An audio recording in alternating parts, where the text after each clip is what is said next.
नमस्कार. महाराष्ट्र योजना कॉर्नरमध्ये आपल्या सर्वांचे स्वागत आहे.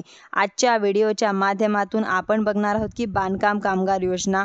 तर बांधकाम कामगार योजनांच्या जे म्हणजेच की 1ली ते 7वी विद्यार्थ्यांना डायरेक्ट 2500 रुपये त्यांच्या खात्यांमध्ये येणार आहे व आपण ते कशा पद्धतीने येणार आहे आपण आज संपूर्ण माहिती आजच्या व्हिडिओमध्ये बघणार आहोत. 1ली ते 7वी जर तुम्ही शिक्षण घेत असाल तर तुम्हाला 2500 रुपये इथे मिळणार आहे. म्हणजेच की या संदर्भातील आजच्या व्हिडिओमध्ये पाहणार आहोत की कोणते कोणते डॉक्युमेंट लागणार आहे, अर्ज कशा पद्धतीने करायचा, कामगारांच्या पाल्यांना 2500 रुपये अर्थसहाय्य देण्यात येणार आहे. बांधकाम कामगारांच्या इयत्ता 1ली ते 7वी शिक्षण झालेले असलेल्या पालकांना म्हणजेच की प्रतिवर्षी 25,000 रुपये इथे अर्थसहाय्य देण्यात येते.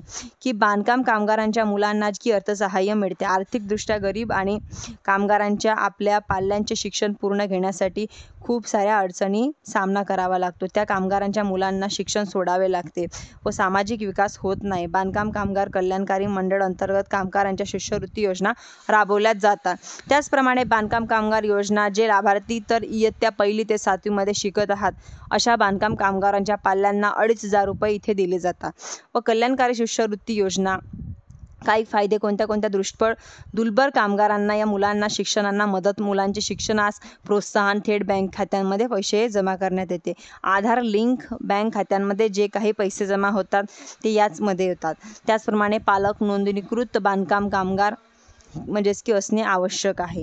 म्हणजेच की इलिजिबिलिटी पात्रता बघणार आहोत की वडील अर्ज करत आहे त्यांची बांधकाम कामगारांमध्ये नोंदणी असणे आवश्यक आहे जेणेकरून भरपाई रक्कम त्यांच्याप्रमाणे खात्यांमध्ये जे इथं DBTच्या माध्यमातून जमा केले जाते.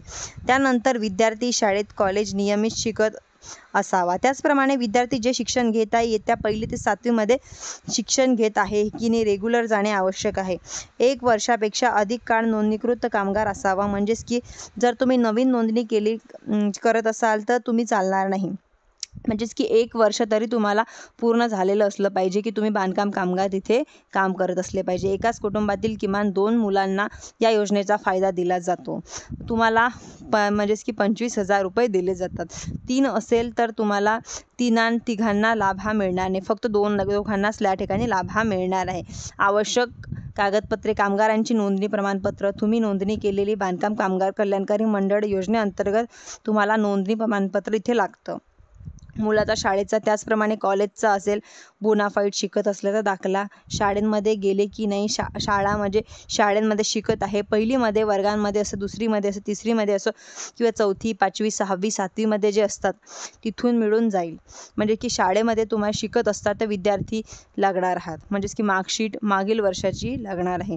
तुमची 1ली झालेली असेल, 2री झालेली असेल, 1लीची मार्कशीट तुम्हाला इथे लागणार आहे, जोडावी लागणार आहे. आधार कार्डला लागणार आहे.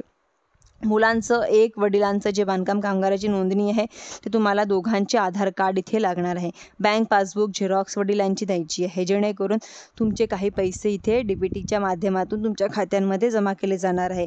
तुमचे फोटो इथे लागणार आहे की तुम्ही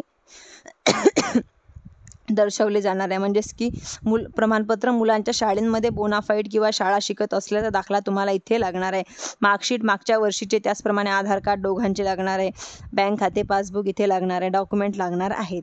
तुम्हाला ऑनलाईन अर्ज इथे करता येणार आहे व हे इथं ऑफिशियल पेजवरती जाऊन बांधकाम कामगाराच्या ऑफिशियली वेबसाईटवरती जाऊन तुम्ही तिथे जाऊन तुम्ही अर्ज करू शकता. धन्यवाद.